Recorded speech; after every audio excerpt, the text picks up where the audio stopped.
Good evening, everybody. It is 5:30, and welcome to the September 30th, 2021 Solid Waste Subcommittee of the Planning and Public Works Committee. Welcome, everybody. And tonight we are interviewing again Waste Away Technologies, and I'm going to let you guys come up and introduce yourselves once again. And I'm assuming you have a little presentation to give, or, okay, we'll just talk amongst ourselves, all right. I do want to let you guys know that you have as much time as you need. We will, we can, you tell us what you want to do. We can take questions as we go. If you want to just wait till the end, we're happy to accommodate in whatever aspect you want this to take place. So go ahead and introduce yourselves. And again, don't feel bad about having your back here because the TVs are out front and they're going to want to see your pretty face across the My name is Mike Webb, and I am Director of Marketing for Waste Away. And I'm Mark Brown, and I'm the CEO of Waste Away. All right, gentlemen, thank you. All right. And so, you know, we talked about this a little bit in doing presentations or whatever tonight. And gentlemen, you've all been to the plant. We've had several of these meetings. I think we all kind of have some understanding of the technology that Waste Away can offer and how it could be beneficial to the community.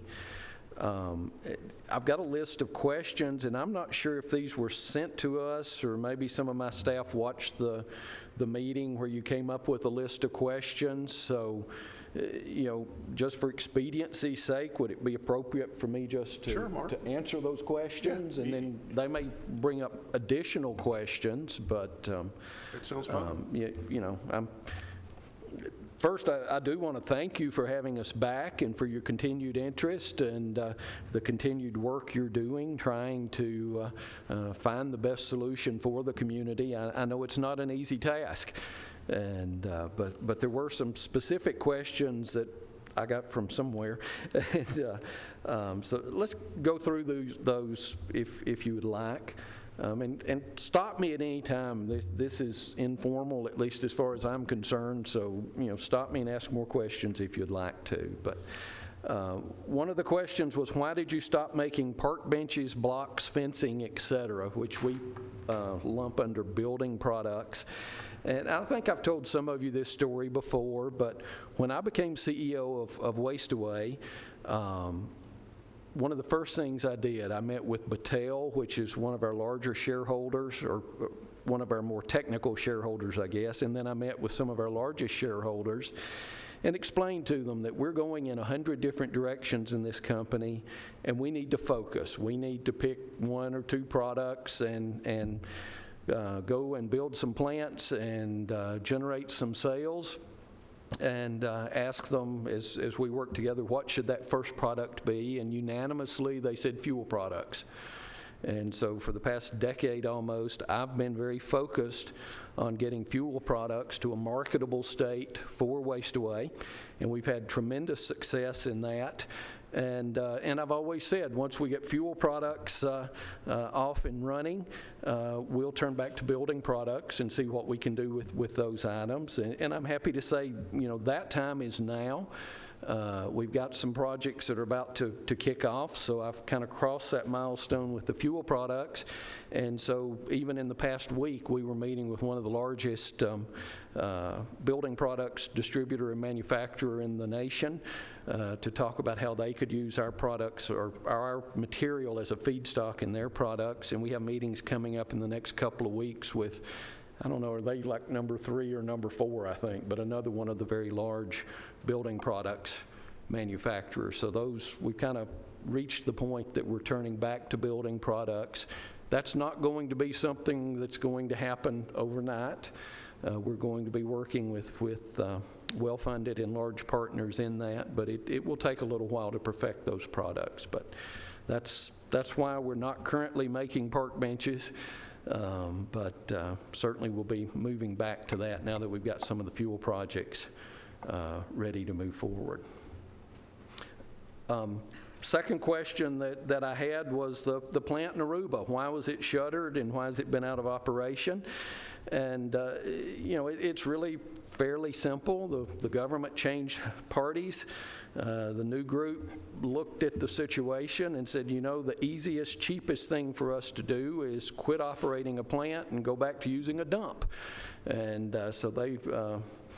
the new, I forget the minister's title now, but let's call him Minister of Environment. That may not be exactly his title. He said, we had these illegal dumps, and that was the problem that Waste Away was solving, but I've come up with a cheaper solution. I've issued 21 permits, and we no longer have an illegal dump because all 21 dumps are now legal, and we're going to start using dumps again. And so, that's the long and the short answer on Aruba. We can talk about they never built a power plant, so they didn't have the use for the fuel and some other things, but ultimately their legislative body decided to take the easy decision and the cheapest decision and go back to using dumps. The third question, is there a problem with metal shavings in plastics melting the inside of boilers? And this was raised once before when I was here, and I'm not sure exactly what it's supposed to be asking. The short answer is no. I've never heard of anything like that.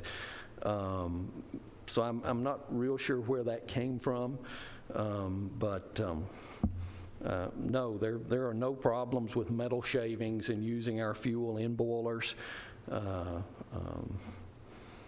So I don't know, not even sure what that question is trying to ask. So that's a simple answer, I guess. Where are you with customers using pellets? And we've talked about this before, and I guess it's changed a little bit as we continue to make progress. But as I've told you before, we have multiple national and international companies that have signed agreements to buy our fuel. And we're now in the process of building plants to supply those end users with that fuel. Since the last time we met, we have a project in California I've mentioned before. It continues to move forward. I guess kind of the equivalent to this body has approved that. The director has approved that.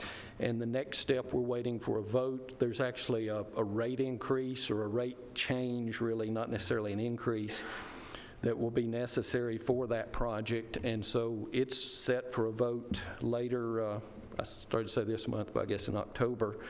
And then I think there's a 60-day period after that where they have, public comment period because there are a change in the rates to make that happen. And so we're hoping that project will start sometime. They're telling me January. I'm saying first quarter because nothing in California has happened on time yet. But hopefully in first quarter, that project will be starting construction.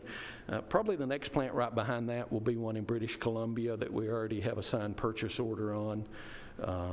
It's contingent on the fuel users and COVID. We've not even been able to go to Canada in the past year, so COVID has really slowed that project, but I think it'll be right behind the California project. So the answer, I guess, maybe the question that's really being asked in that is, selling our fuel is not a problem on a national basis. But that's not the question that Rutherford County is interested in. What Rutherford County needs to know is, can we sell the fuel somewhere close to Rutherford County that makes sense?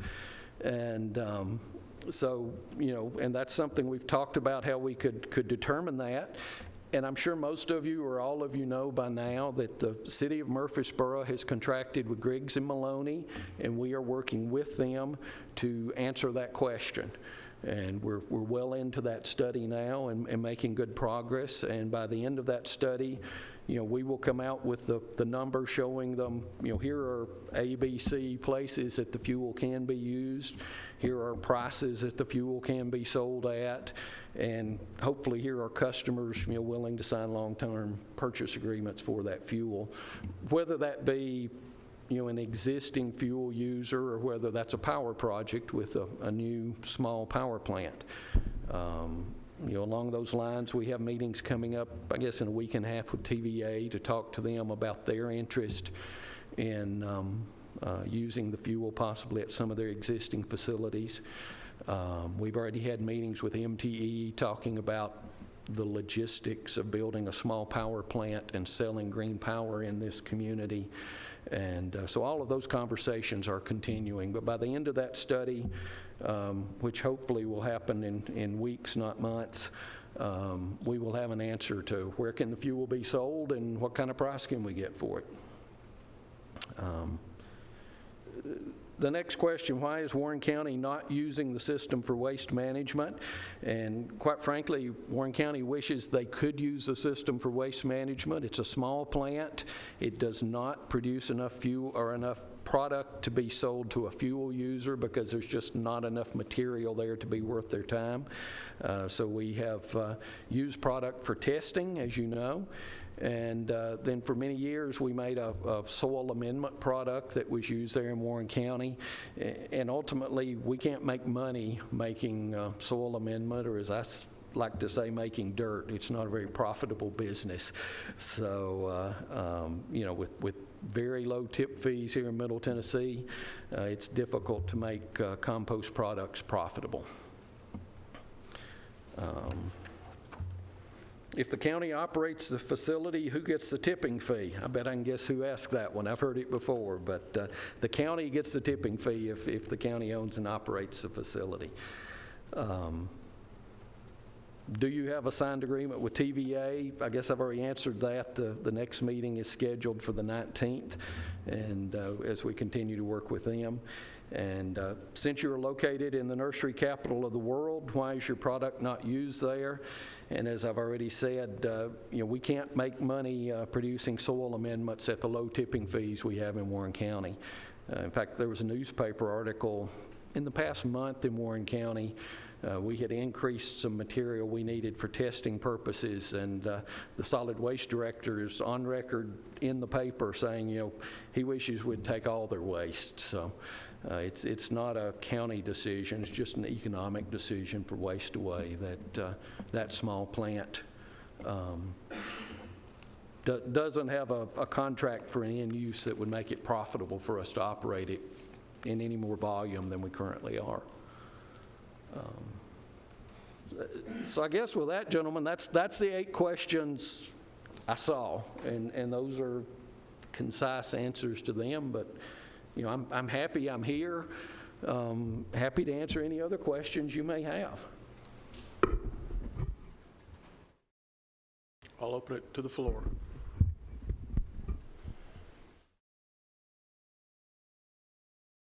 How many miles is it from here to Morrison, from Rutherford County to Morrison? It's about 45 minutes. I'm not sure in miles, but... So what is the processing capability of what you refer to as a small processing plant? The Morrison facility, we can process 50 tons per day. Okay. So if you had an in-use user, Warren County's solid waste and Rutherford County's solid waste, would that make it profitable for you if we sent our solid waste to be processed at that facility? That's something we could look at. In most of the projects I'm working on right now to get the lowest cost, the lowest tipping fee to the community, we're typically looking at projects a little bigger than that. Everything I've got moving through the pipeline is 200 tons per day or larger. But at 50 tons, it's going to be difficult to make that plant. But we could look at expanding that. I've got plenty of room. You've been there and know that the building is large enough. So if we wanted to look at expanding that plant and transporting some waste, if the economics work, that's something we could consider. One of our considerations in the past has been where if we tried to send our solid waste to one of these other areas, the transportation cost would be prohibitive. But with you only being about 45 miles away, I could see that there's a possibility there, especially if your plant had a, an end user for your stock, which would be, again, maybe a combination of a partnership between Warren County and Rutherford County. Yeah, and whether the plant ended up in Warren County or in Rutherford County or, Cannon County, halfway in between, whatever might make sense, the building's not that big a part of the cost, so the equipment could be moved. So yeah, something, if we ended up with a facility here, if Warren County wanted to bring waste up to it, that would be something to look at. And I know there are others that would be interested in that, but it was my understanding going into this process that one of the goals of Rutherford County was to, not import waste to Rutherford County, because you've had waste coming in from obviously Nashville and elsewhere. And it was my understanding the citizens did not want to do that anymore. And my comment are all directed towards taking our trash. Right, taking it to you, Warren County. not taking somebody else's here. Okay, sure. That would make sense. We could look at that option. Yeah. Chairman Harris? Got a couple questions. Good.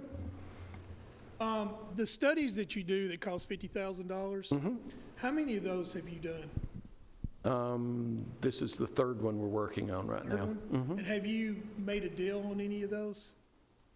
California is way past that. They have done, help me, Mike, about $350,000 in engineering studies so far. And, the next step in that one is they'll be looking at, let's say, close to twice that much for the design engineering for that project. So if we chose you, we still got to pay the 50, the 100, the 250, the 350, and all those studies? Well, it depends on how you want to do the project. Obviously, if you want to do the studies without making a commitment, then yes, somebody has to pay for the studies, because business people are not going to finance a project unless the community makes some kind of commitment that they want to go down that pathway. If the community made a commitment that they were willing to go down that pathway, then if we're looking at a for-profit facility, the investors would be willing to fund that and have funded that in at least one, I guess two communities that I didn't count in those three where we've done studies and investors have funded those studies. You said you had meetings for fuel, to purchase fuel, but yet you have nothing concrete. You just No, had we have signed agreements, not in Rutherford County, but with that's all I fuel care about. users nationally that will buy the fuel. Yes, they just don't happen to have a location close to Rutherford County that would really work here.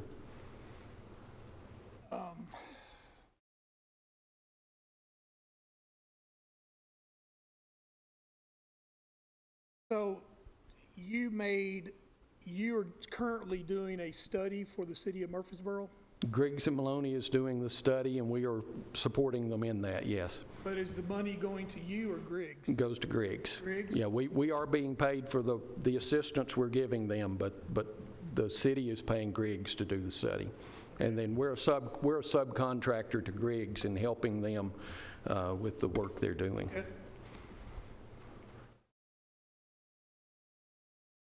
Good, sir.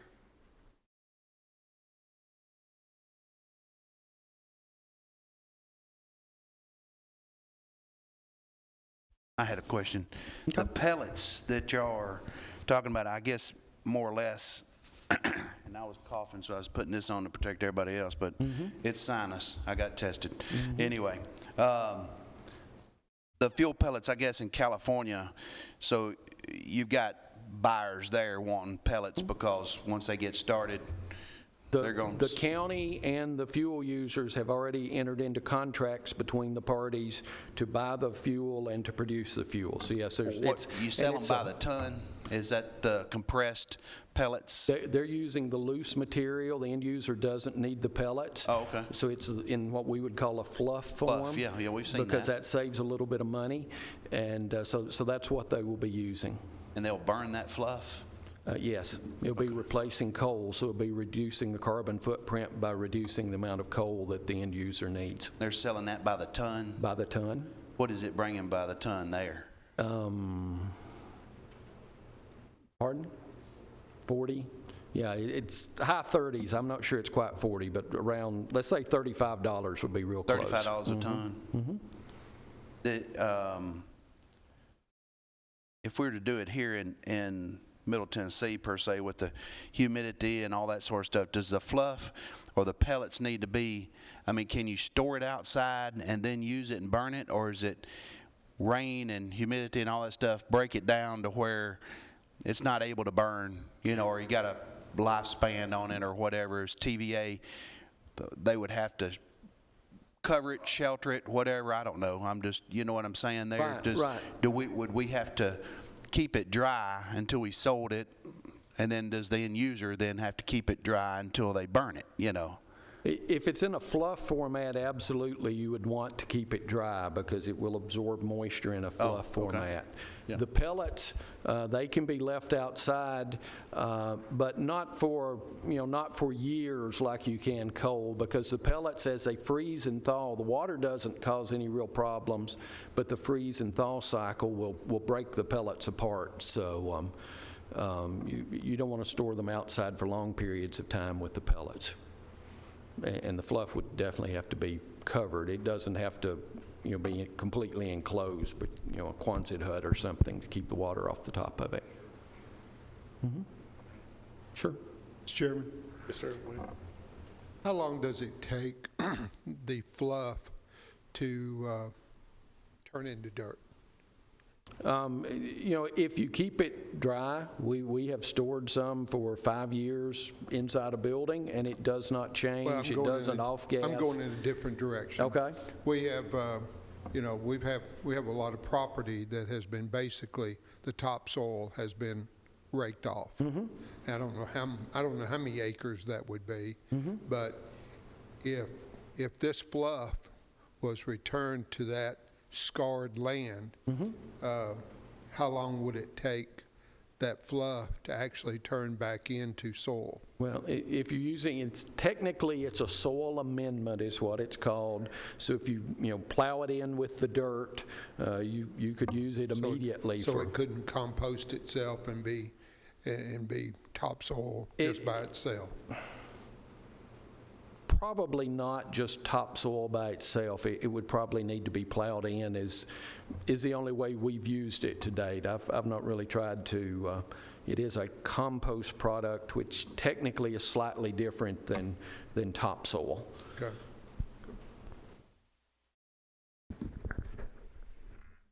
Yes. Just wanted to see how many in your team of engineering in your group? I'm sorry? Engineering, yes. Let me count. We currently have 4 engineers on staff, and then we have agreements with a couple of different groups that provide technical services beyond our in-house capabilities. That's good. How about financial? You put last time, you said financial capability. That means you'll be able to obtain, financial in its, project. Yeah, as far as financial capability, Wasteway itself would not have the ability to raise the financing directly, but our largest shareholder is willing to finance projects, and they do have the wherewithal to own and operate plants if that's what you're looking for. And by the way, they have offered to do that on some other projects we're working on. Robert, Chairman P. If you were to build and run a plant here in Rutherford County and you finance all of it, what would be the cost for the county per ton for waste coming to you? And when I say that, I mean, if I send it to you, then you take care of everything from there. Right. I'm trying to remember the numbers we came up with in the RFP we gave you, but it's going to be in that $40 to $65 range. If we're going to own, operate, provide all the financing, it's going to be on the higher end of that number. And obviously, the more participation by the county, the cheaper that price can be. Yeah, and it depends on the end use as well. Obviously, if we found somebody that really wanted the fuel or really wanted green power and was willing to pay a small premium for the green power, then that could lower the price. And that's part of this study we're doing with the city right now. One thing I mentioned to at least one of the other presenters, and I want to mention to everybody, is, you know, if we ended up signing a contract with you, and suddenly there's a new black box or whatever you want to call it, technology that comes out, I would expect our contract to allow us and y'all to change over to that kind of aspect. I just want you to be aware that's something, you know, if I give you the nod, that would be part of a contract, you or anybody else. But how do y'all feel about that? Well, typically, obviously, if our investors are providing the financing, they're going to want a contract long enough to at least get their investment back. But we can typically work those on relatively short-term contracts with an extension option. And everything, gentlemen, is about the numbers, obviously. You know, the higher the tip fee, the more risk they're willing to take. But, you know, we have some projects now where they've looked at contracts as short as 5 to 7 years, which is a very short contract in this arena. I have one more question. With this, I've seen you have a patent on this. Okay. Has any outside companies offered to buy your company, such as a Republic or Waste Management? We've had conversations about licensing the technology. We really haven't offered the company for sale per se. The shareholders have decided they don't want to pursue that. But yes, we've met with most of the large waste companies and discussed licensing agreements, and to date haven't found one that we were comfortable with, I would say, because, you know, we're a small company, and if a giant company acquires our technology, it would be difficult for us to protect it. Now we have, you know, say one of the large companies wanted to operate a facility using our technology. We could work with them on that, but, you know, licensing agreements are a little different. So is Republic or Waste Management one of those two? Yes. They are. Okay. One, yeah. And understand, I'm under NDAs in discussing that, but yes, we've had discussions with one of those two. Well, I'm not asking you to disclose anything. I'm just simply saying, have they The simple fact I have meetings sometimes is part of an NDA, because they don't want small technologies bragging that big companies are endorsing them or something by using their name. So, but yes, we have had meetings with one or both of those companies.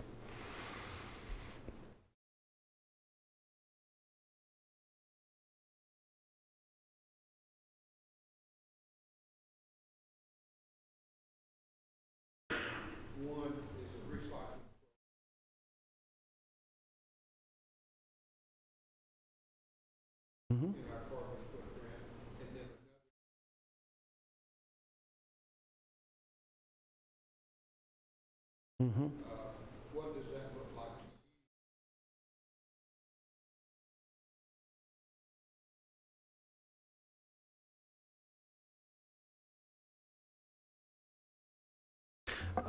like? And once again, I have to be careful not to violate confidentiality agreements, but we have had meetings in the past month with one of the other RFP respondents to your process that was interested in recycling, and we're actually talking to them about working together in some other locations, but there are some real synergies between, they really need a specific segment of the recyclable material for their process, And actually, working together, we discovered they have some raw materials that come out of their other operations that would actually increase the volume we would be doing. So we are having discussions already with one of those recycling companies about working together in some communities. And Rutherford was mentioned, but it probably wasn't the top of the list as a first project, but something we could consider. Robert? I walked in just a moment late, and you were explaining about your boilers, and one of the questions asked was, did the pellets damage the boilers? And I had that question directed to me also. I don't know if that came up for something I sent in or not. I don't think so, but this person evidently has some knowledge of boilers, and they were saying that they had heard that because the plastics in the pellets or whatever, that there was some buildup in these boilers, and it could cause damage to the boilers, and that they'd had that problem in the past with a certain type of boiler. Are you aware of any of that? You know, the question that was given to me talked about the metal in the pellets, and that the metal shavings can damage the boiler. And as I said in my earlier answer, I don't understand that question, but the short answer is no. I've never heard of anything like that. I suspect what you're talking about, if in general, traditional refuse-derived fuels have had a problem with high chlorine content, which can damage a boiler. Our process being accepted by EPA, we have to maintain our chlorine content below 0.3% in order to be classified as a non-hazardous secondary material under EPA regulations. And at that level, most boilers can use our fuel without concerns. Now, I'm not going to say every boiler can, because there are 1,000 different technologies out there, but and we've done tests, as you know, with large power plants. We've done tests in cement kilns. We've done real-world physical tests, and every test we've done has demonstrated our fuel can be used safely, effectively, and not damage the boiler. Okay, thank you for that. I want to follow up too on this cost per ton. If, and of course, we're going to be working with our municipalities here. It's not just going to be Rutherford County's waste, or at least that's the assumption of all of us, and hopefully that will come. But assuming, let's just say 300 tons per day, I think a fair, I've heard as far as 340, somewhere in that neighborhood, just for county. But if we throw in all our municipalities, I assume we'll get around 300 anyway. That make a difference on the cost per ton to y'all, assuming, again, y'all operating. Of course, it'd be negotiable if we wanted to, partner in some way. But what about the cost per ton with the higher volume? Mr. Pete, I work on a lot of these projects, and sometimes they get confused in my memory. But if my memory is correct, the assumptions in that proposal were 200 to 400 tons per day, so that's kind of the range we were anticipating. I'm not sure if that information came from MAC or where that information, or maybe it was even in the RFP. I don't recall now. 400. Okay, 400. So, yeah, that was the numbers we were working with. Well, I've got the same problem. We've looked at so many of these different presentations, it's hard to keep them separated. Thank you.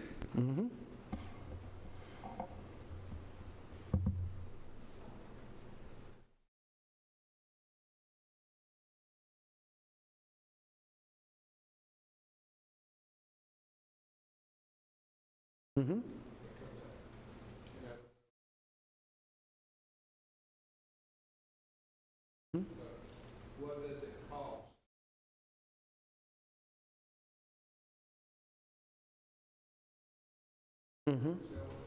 What does it cost?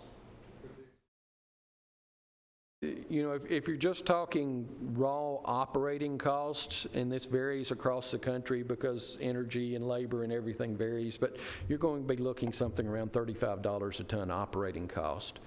But then you've still got to pay for the plant, obviously, so there's some capital that has to be recovered. And then as we've discussed before, you know, it depends on if it's a for-profit plant or a government-owned plant, because if it's for-profit, by definition, that means the citizens are paying typically 30% more as you know, profit to the investors, whereas if the county operates as you currently are your waste facilities, you save that money. And so that's, you know, that's the way capitalism is. If you want somebody else to take the risk and provide the capital, it costs more. Mark, before you leave the ciphering part, if you pull out the recyclables that you can salvage and you pull out the metals you can salvage, approximately how many tons of municipal solid waste does it take to make a ton of fluff? Okay, let me answer that slightly different because I have the numbers. Okay. If we have a ton of garbage, we get about 1,400 pounds of fluff. So we get about 70% of the garbage is converted to fuel. 70%. Yep.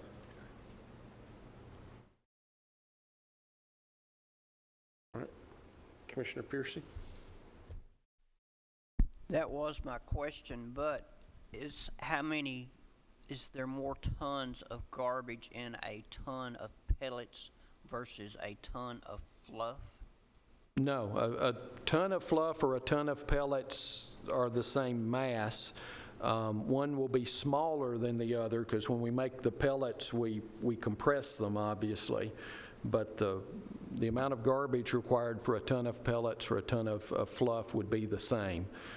It's just the ton of pellets would take up maybe half the space of a ton of fluff. What is the cost difference to produce a ton of fluff versus a ton of pellets? Pellets cost an extra roughly $12 per ton. And that's why fuel users that don't have to have the pellets either for storage or for long distance transportation try to use the loose fluff and save the $12 per ton. But some fuel users prefer the pellets because they look more like the coal they're used to using, and so some will pay the premium to have the pellets. With the fluff, is it possible to haul the same amount of tonnage of it in a... We can cube out a truck, which means we can put the fluff in a truck and it will be weight limited rather than volume limited when we're hauling the fluff. So yes, we can fill a truck economically with either. Rail's a little different. In rail, it's probably cheaper to use the pellets, but in a truck hauling, which, you know, if you're going a couple hours or less, you're probably going to be using trucks. So in trucks, yes, we can fill the trailer and completely load it for economical transport. Thank you. Mm-hmm.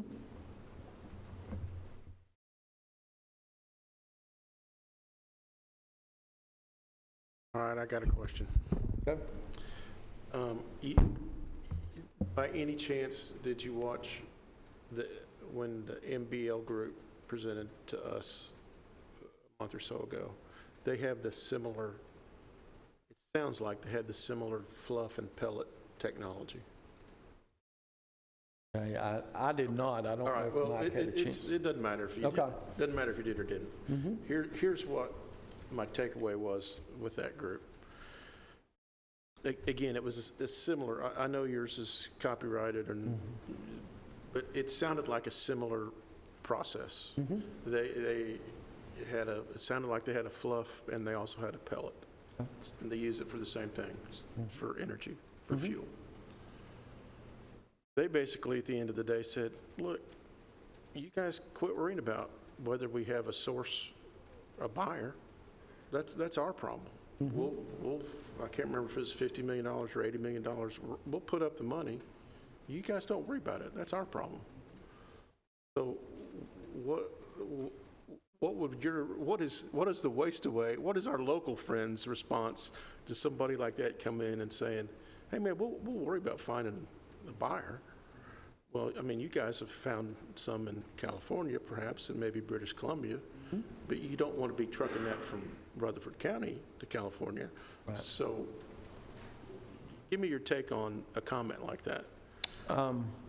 Obviously, I have not seen that presentation. I'm not familiar with that company. And I don't want to put you on the spot, Yeah, and if you choose not to answer, I'm okay with that too. But I would say anybody that tells you that they will invest $50 or $80 million and they don't have an answer for an end use, I would question that answer.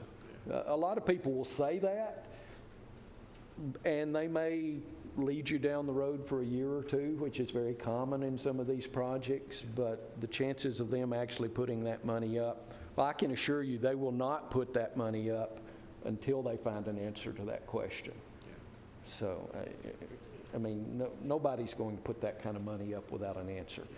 Well, and I tried to explain to them, you know, good Southern hospitality would tell you that we have a little skin in the game, and we would want them to be here a long time. So, yeah, we're concerned on who their end user is and if they have them, and how long is that contract going to be, and is it sustainable? Because maybe it's not our business, but we want to know for our own reassurance that this is a long contract and you'll be here for a while, and it's profitable for everybody. We don't want to partner up with somebody and then they'd be broke in a year, right? We want everybody to make money. Yep. So that was the concern was, man, you know, when somebody says, hey, don't worry about it, that's our problem. Well, it still a little bit is our problem.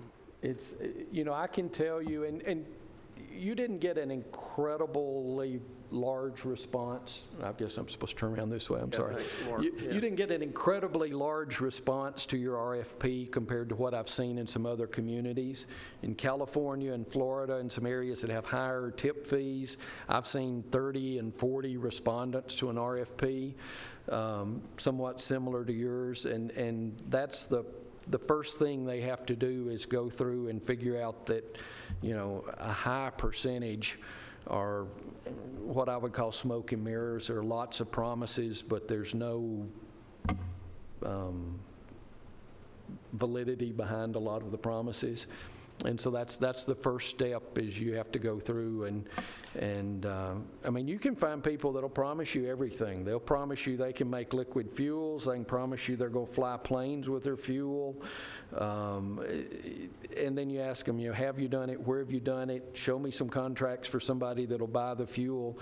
Show me that EPA has already certified the fuel, and they start to go by the wayside rather quickly when you ask those questions. And so that's, I'm not familiar with that company, so I'm not speaking about them in particular. I'm just saying, in general, that's been my experience. All right. So let me ask this question. You know, our next step as a committee is we're going to be pulling in the 3 cities that have skin in the game. We want to have skin in the game, and together we are going to start fine-tuning and eliminating some of these technologies. All right. 4 cities, I'm sorry. Yeah, the jewel of the, yeah, as Pettis would, yeah. And so tell us, and this is going to be months, right?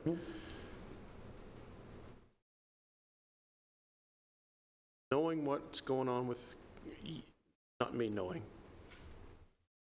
what's going on with Griggs and Maloney, knowing what's going on with your conversations with TVA.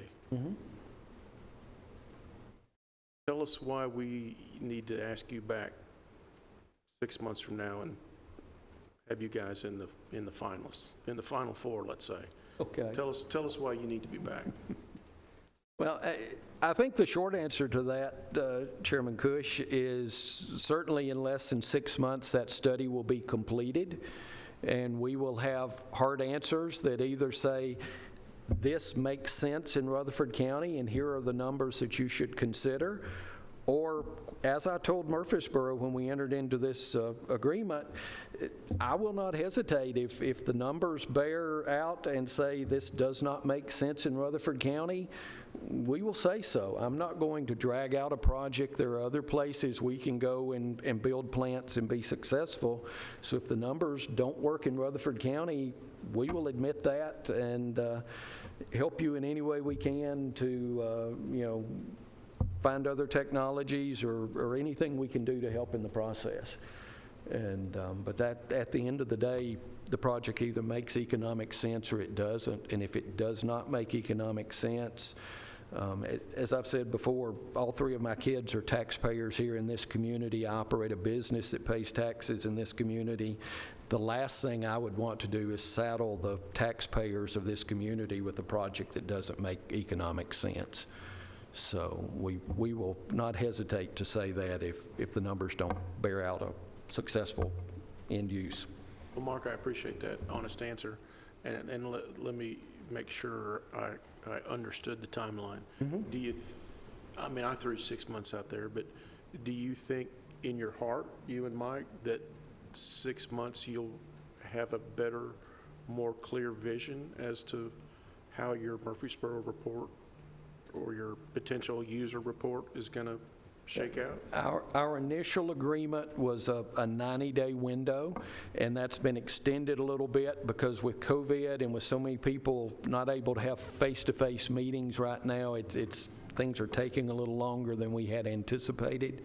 Even MTE here in town, we're having to do Zoom meetings with them. So TVA's not going into their offices in a lot of places now, so we're having to do workarounds to have that meeting.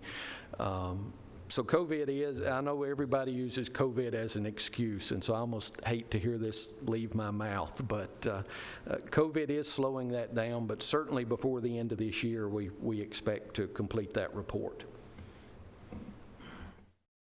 Fantastic.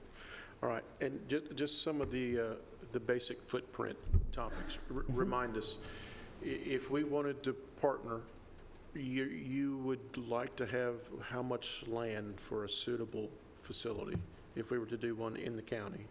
That will depend a little bit on the size, but typically we say a minimum of 5 acres. All right. And if I remember going from old notes, there is options of P3, right? Or a full private ownership, right? So we can negotiate that however we kind of want when that time comes. Yep. And again, our level of participation will depend upon how much our host fee and/or tipping fee kind of thing would be, right? How much money we're willing to invest. With the absence of a other technology that might take the cardboard and/or construction debris away, you are capable of handling some construction debris, as I recall, right? But not all of it. Not heavy construction debris, but yes, general construction debris. Give me an example of what. Demolition materials, if you're tearing down concrete block buildings and that kind of material, our technology is not the best solution for that. But what about lumber, sheetrock, shingles, things like that? Lumber shingles we love, sheetrock nobody wants, but if there's a certain amount of sheetrock in it, we can deal with that.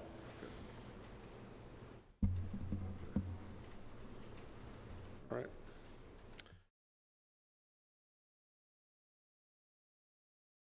And glass you're going to pull out anyway, right? Correct. I'm trying to remember what I saw at the facility. You're pulling out glass, aluminum, anything recyclable with value you're trying to pull out. Correct. Okay.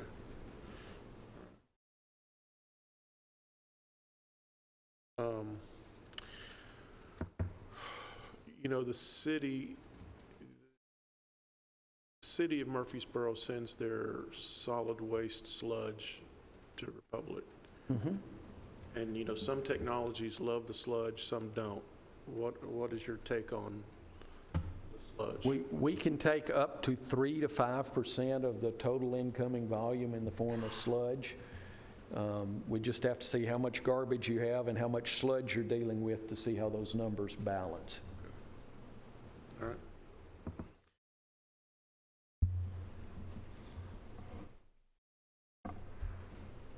So if we said, get ready, get set, go, and with COVID issues, metal, steel prices, whatever, manufacturing a facility, we're providing the land, or we know where some is or something, I don't know, this is the what if kind of thing. Sure.